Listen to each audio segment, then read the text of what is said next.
Let me ask you something very quickly. Has this ever happened to you? Someone smiles and asks you one simple question. How was your weekend? And suddenly your brain becomes completely empty. Oh yes, that moment is terrible. 2 full days of life happened. Maybe food, maybe friends, maybe something funny. But all you can say is, it was good. Exactly. And the conversation dies right there. But today we are going to fix that problem together. Yes. In this episode, you will learn how to turn a normal weekend into a short and interesting story in English. So the next time someone asks you this question on Monday morning, You will know exactly what to say. and you will sound natural, relaxed, and confident. So stay with us because today's episode might completely change your Monday conversations. Now let's begin. Hello everyone and welcome to Bridge English Channel, where learning English is simple, warm, and enjoyable. A bridge that brings you closer to new friends, new cultures, and people all around the world. I'm Catherine. Hello, Catherine. And hello to all our wonderful listeners. It's really nice to be here with you once more today. It really is. Every time we sit down to record, I feel happy and grateful. I feel like we're all sitting in the same moment, just talking, learning, and laughing together. Yes, it feels comfortable. Like a friendly place where people can learn English in a relaxed way. Exactly. I love that so many people from all over the world listen to us. It makes this podcast feel real and full of life. That's so true. And Catherine, how are you today? I'm doing well. Thank you. I'm really happy we're here together today. Me too. It feels like a good moment to talk and just be together. Before we begin, please like this episode and subscribe. Your support helps us grow and gives us energy to make more helpful lessons for you. Yes, it really helps us. So John, let me ask you the famous Monday question. Oh no, I know this question already. Ha ha ha, yes you do. John, how was your weekend? Well, my weekend actually started with something very strange. Oh, I like this already. Strange weekends are always good stories. On Saturday morning, I went to a park near my apartment. That sounds peaceful. Yes, the weather was beautiful. The sun was shining and the park was full of people. Families, dogs, runners, children playing. Exactly, and I brought a sandwich with me. A picnic sandwich. Yes, bread, cheese, and tomato. That sounds delicious. It was for about 10 seconds. 10 seconds. Yes, because something unexpected happened. Now I'm curious. What happened? A squirrel stole my sandwich. No way. A squirrel stole your lunch. Yes, 1 second the sandwich was in my hand, and the next second the squirrel was running up a tree with it. Oh my God, John, ha ha ha, that is unbelievable. And the squirrel looked very proud of himself.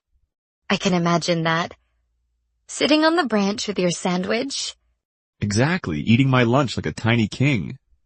That is actually a perfect weekend story. Yes, and it proves something very important. What's that? Even a simple weekend can become a funny story. Exactly. And this is the secret to answering the question, how was your weekend? Don't just say good. Tell one small story. Because stories make conversations come alive. So, Catherine, now that I lost my sandwich to a squirrel, I have a question for you. Oh no, I feel like another story is coming. Maybe. But first I want to ask you the same question everyone hears on Monday morning. I am ready. Go ahead. Catherine, how was your weekend? Well, my weekend started very peacefully, but then something very strange happened. Oh, good. I like strange weekend stories. On Saturday afternoon, I decided to go to the cinema with my sister. That sounds like a perfect weekend activity. Yes, we bought our tickets and of course we bought popcorn. Popcorn is essential. A movie without popcorn feels illegal. Ha ha ha, exactly. And we bought a very big bucket of popcorn. Sweet popcorn or salty popcorn? Both. Mixed popcorn. Wow, that is a serious movie snack. Yes. We were very excited. We entered the cinema room. It was dark, and the movie started. Everything sounds normal so far. Yes, but after 2 minutes, something felt wrong. Wrong how? The music became very dark and scary. That is strange for a normal movie. Exactly. And suddenly, a huge monster appeared on the screen. Wait, a monster? Yes, a very ugly monster. Catherine, what kind of movie did you buy tickets for? A romantic comedy. Then something was definitely wrong. Yes. My sister grabbed my arm and said, "Catherine, this is not a romantic comedy." Oh no, you were in the wrong room. Exactly. We looked at our tickets again and realized something embarrassing. Let me guess. Wrong cinema room. Yes. Our movie was in room 6, but we were sitting in room 4 watching a horror movie. Oh my god, that is amazing. It was terrifying. My sister screamed and I dropped half the popcorn on the floor. That must have been a very dramatic moment. It really was. Everyone in the cinema turned and looked at us. Oh, that's the worst feeling. Yes. We quickly stood up and walked out of the room like two very embarrassed spies. I can imagine that scene perfectly. Finally, we found the correct cinema room and the correct movie. And was the romantic comedy good? Yes, it was very funny. But honestly, I was still thinking about the monster from the other movie. That is a very memorable weekend story. Exactly. And this is something important for English learners to understand. What do you mean? When someone asks, "How was your weekend?" you don't need a perfect story. You just need one interesting moment. Yes. Maybe something funny, maybe something strange, maybe something unexpected. Exactly. And English has many simple phrases people use when telling these stories. For example, one very common phrase is, "Guess what?" Oh yes, that phrase appears in many conversations. If you say, "Guess what happened?" it means something surprising is coming. It makes the listener curious. Exactly. For example, you could say, "Guess what happened at the cinema yesterday?" And immediately people want to hear the story. Another very common phrase is, "You won't believe this." Yes, that one is great for surprising stories. For example, "You won't believe this, but a squirrel stole my sandwich." Thank you for reminding everyone again. I will never forget that story, John. That squirrel will become famous on this podcast. Probably the strongest squirrel in the park now. Powered by cheese and tomato sandwich. Ha ha ha, exactly. But this actually shows something important about speaking English. What is it? The best conversations are usually simple stories about normal life. Yes. A park walk, a cinema mistake, a cooking disaster. These small stories are easy to understand and easy to remember. And they make your English sound more natural. Because real people do not speak in perfect textbook sentences. They share experiences. Exactly, and experiences create connection between people. Which is really the purpose of language. Not perfection. But communication? That sentence is worth remembering, actually. Yes. Language is not about perfection. It is about communication.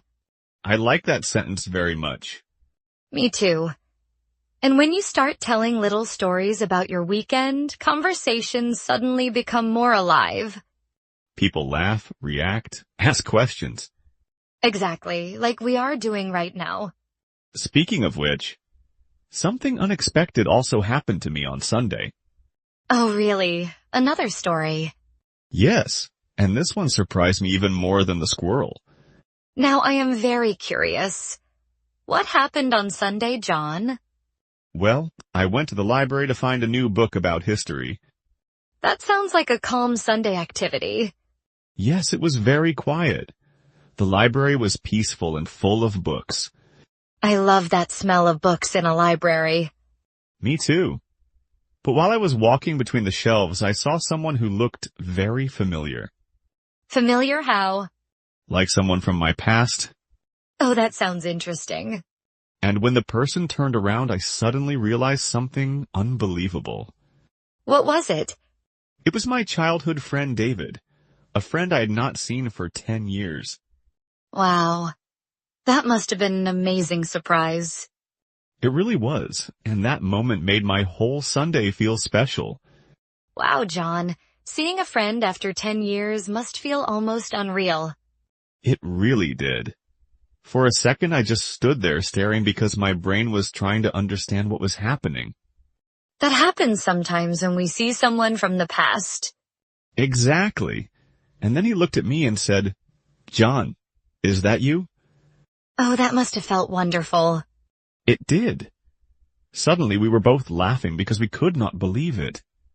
That is such a beautiful kind of surprise. Yes, we started talking right there in the library, and very quickly we forgot where we were. Which is dangerous in a library because libraries are supposed to be quiet. Ha ha ha, yes, exactly. After a few minutes, a librarian walked over and said very softly, "Please remember, this is a quiet space." Oh no. So we both looked at each other and started laughing again because we realized we were talking too loudly. That is such a classic situation. Yes.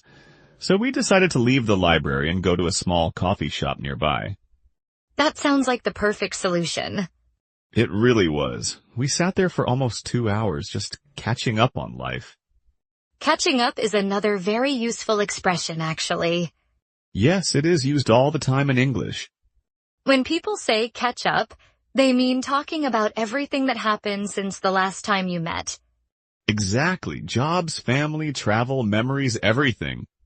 And when you have not seen someone for 10 years, there is a lot to catch up on. A lot. It felt like opening a very old photo album. That is such a beautiful image, actually. Thank you. We talked about school, our old teachers, and the crazy things we did as kids. I imagine there were many funny stories. Oh, yes.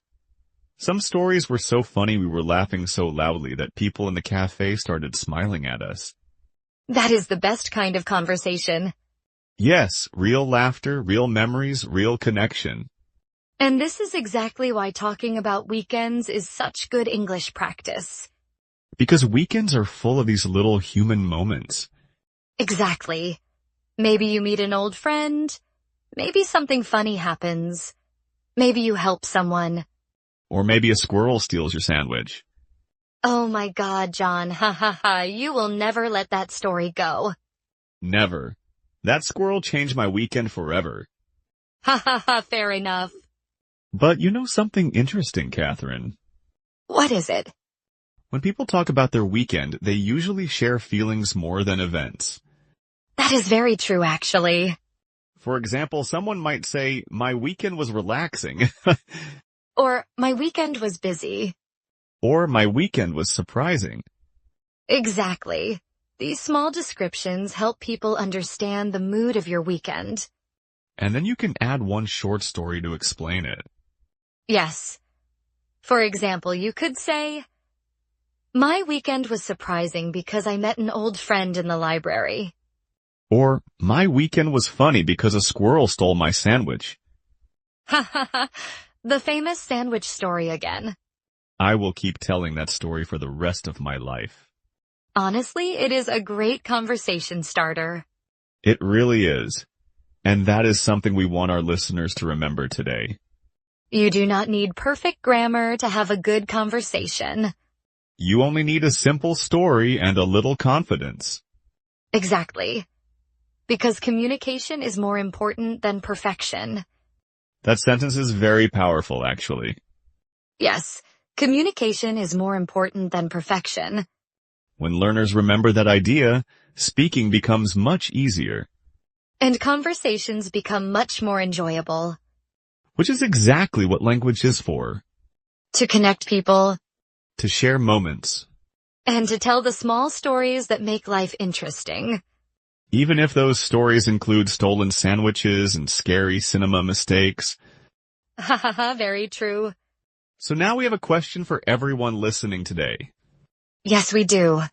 If someone asked you right now, how was your weekend? What would you say? Think about one small moment from your weekend. Maybe something funny. Maybe something surprising. Maybe something peaceful. And try to describe it in 1 or 2 simple sentences in English. Because every weekend has a story inside it. And every story is a chance to practice speaking English. Before we say goodbye, we have a small invitation for you. If today's conversation felt helpful or comforting, please leave a comment below. We would love to hear your weekend stories. At the end of this episode, we ask you one question. How was your weekend? Write your answer in the comments in English. And tell us what topic you would like us to talk about in the next episode. We read your comments carefully and with attention. And we always try to reply with heart. Thank you for spending this time with us today and practicing English together. You are not alone on this journey. Keep learning, keep speaking, and keep sharing your stories. We will talk again very soon. Take care.